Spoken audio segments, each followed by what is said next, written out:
Hey everyone, it's Phil here, and we're back at the Wynn for a Thursday night 2-5 session. We find ourselves in a few big hands. Will the cards go our way? Let's find out. We pick up 1,000 in chips and sit down with 700 to start. Just a few hands in and we see our first premium hand, pocket queens. We open it up to 15 from early position and right away get 3-bet from the low jack. It folds back to me and you can either call or raise here. GTO prefers to call more often, so without any reads on this player yet, I just call. The flop is 5 of spades, 9 of hearts, 10 of clubs. Pretty solid for pocket queens. I check and he bets 75. Without an ace or king out there, it's an easy call. There are only a few cards we don't want to see, and we get pretty much the worst one on the turn, the ace of clubs. I check and he bets 175. The ace hits his range so hard, and having the queen of clubs in our hand blocks the only reasonable bluffs like king queen and queen jack of clubs. It's never fun folding the ladies, but this time we have to let them go. We add on for another 100, pick up a few small pots here and there, but aren't finding much action from the Wynn regs. A little while later, we look down at the Rockets, baby. There are 2 limpers, so we bump it up to 40 from the small blind. Our nemesis from the pocket queen's hand calls in the big blind. We've been playing for a bit over an hour now, and I've definitely noticed he is on the very loose, aggressive side. The limpers get out of our way. The flop is 7-5-5. This flop shouldn't hit either of us, so I am either sitting pretty with my aces or way behind something like a wild 6-5 suited or pocket 7s. Since I know he is aggro, I give him the opportunity to bluff and check. He bets 45. Sticking with the same plan to feign weakness, I call. The turn is the 7 of spades, which is not great to see. Now if he had a hand like ace-7, 8-7, or 7-6 suited, we're drawing to 2 outs. I still think it's more likely he has junk, so I check again. He bets 75 and we call. The river is the jack of spades completing the backdoor flush, which he could have. I check to see if he wants to fire the 3rd bullet, but he checks it back and our aces are good. The fun players left the table and it was just me and a bunch of regs, so I switched tables. First hand at the new table and we're in the big blind. Early position opens and we defend ace-jack offsuit. The flop is king 6-5 rainbow and we check. He puts out a tiny c-bet of $10. Against a slightly larger bet, this is an easy fold, but I just felt like he'd be building the pot up more with the top of his range. I call looking to pair up or hit a card I can represent in my big blind range. The turn 3 fits the bill. I'll have hands like 7-4 suited, king 3 suited, 6-3 suited, and 5-3 suited in the big blind. And I'll also have a few 2 pairs that just called on the flop. He can have a lot of ace highs and pairs like 7s through 10s. I make a non-GTO approved play and lead out for 30. It's better to be using a hand that actually connects with these low cards like ace-4 or ace-7, but I was sticking with my read of weakness. He called, which eliminated ace-high hands from his range, leaving him with more single pair hands. The river is a 9, which I think is still better for me. I can have all the 8-7 offsuit, but he can't, and even his 8-7 suited is probably betting larger on the flop. I fire again for 75, and he folds. We're 7-handed, and I make a looser open under the gun with king 4 of clubs. The small blind and big blind call. The flop is queen of spades, 10 of clubs, 7 of clubs, and the small blind leads out for 25. The big blind folds. I don't have much of a read on the small blind yet since we're new at the table, but this bet makes me tag him as a recreational player. I don't think you should be leading multi-way on a board like this, so I just call to see what develops. The turn is the king of spades, which definitely helps. He checks. I bet 50, feeling pretty good about my pair of kings, and also happy to build the pot in case we river the flush. He looked really confused by my bet, making me think he was going to fold, but instead he put in the raise to 125. It's such a strange line overall to lead and then check raise, but I'm going nowhere with my top pair and flush draw, and I call. The river is the 3 of spades. Now he checks it over to me, and I'm not entirely sure where we're at. I think my king is good, but I'm having a hard time seeing what hands we can get value from. Maybe a queen jack or queen 9 of clubs, but are those check raising the turn? I check it back, and he looks pained at the prospect of having to turn over his cards, so I do the friendly thing and toss over my king 4. Against a pro, I'll always wait to make them show, but versus a fun player who is probably getting out of line with pure air, I won't put them through the pain of tabling their hand. Under the gun opens and gets an early position caller. We have ace 3 suited on the button and come along. The small blind calls and we're 4 ways to the flop. It comes down queen, jack, 8 rainbow and checks around. The turn is a 4 and it checks around again. The river is a jack and it checks over to me for the 3rd time. I don't think anyone has a queen or jack since they would have bet before. They're basically asking me to take this pot, so I put out 25 and everyone folds. Early position limps and the hijack raises to 25. I haven't played with her before, but she is giving Euro Pro vibes and has been on the aggressive side. We look down at ace of spades, king of hearts, and raise to 80.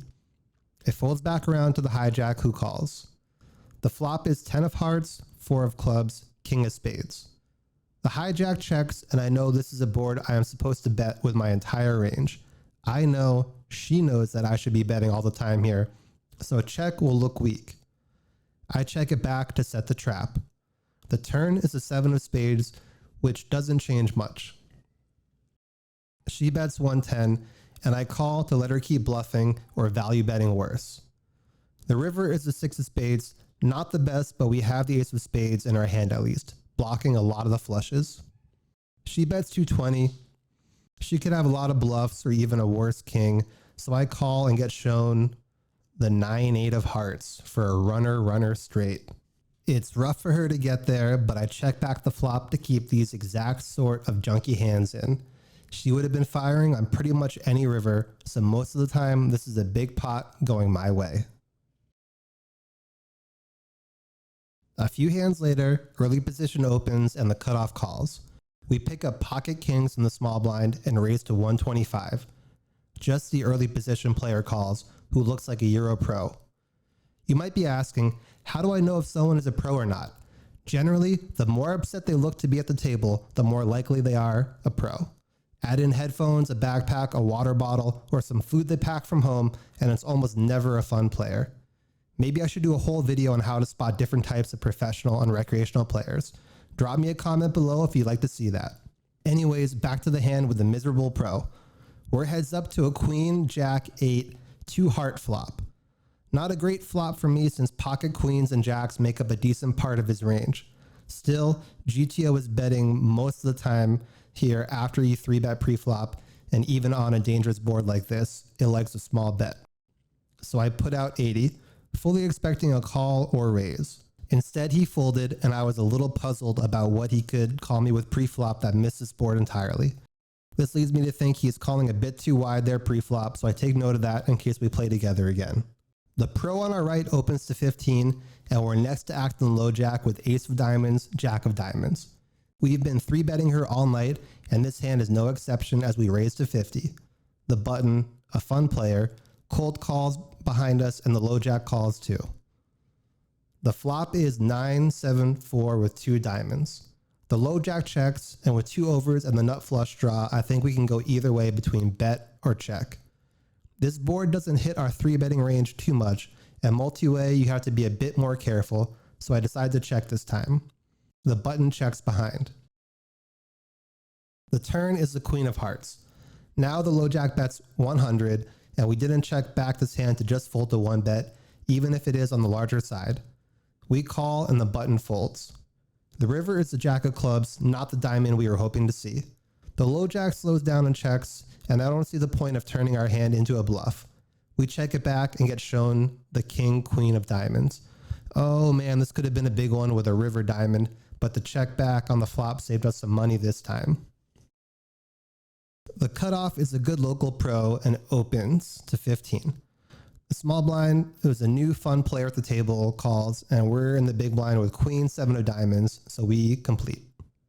The flop is king of diamonds, jack of diamonds, 8 of spades. We both check to the cutoff who bets 50. The small blind calls, and facing this larger sizing from the cutoff, I think our best move is to call. Hopefully we can keep some worse flush draws in there. The turn is a beautiful 4 of diamonds. We both check over to the cutoff again, and I am hoping for another big bet. Instead, he checks it back. The river is one of the worst in the deck, the 9 of diamonds. Now we lose to the naked ace of diamonds, and we'll have a harder time getting paid off. The small blind checks, and I think it's unlikely he's slow playing the nuts. The cutoff probably would have kept betting the turn with ace of diamonds in his hand. I'm not too worried about either player bluffing me off of my hand, because if they don't have it, they have to be worried that one of us does. I bet 100, and they both fold. In this next one, we see a familiar hand, ace king. The cutoff opens, button calls, and we 3-bet from the small blind to 110. The big blind, who is a friendly guy I've been chatting with all night, puts in a cold 4-bet to 260. It folds back to me. Since this was a fun player on the more passive side, I put him on a very strong range, like queens plus, ace king, maybe ace queen suited. Raising didn't really cross my mind, but I did consider making a very tight fold.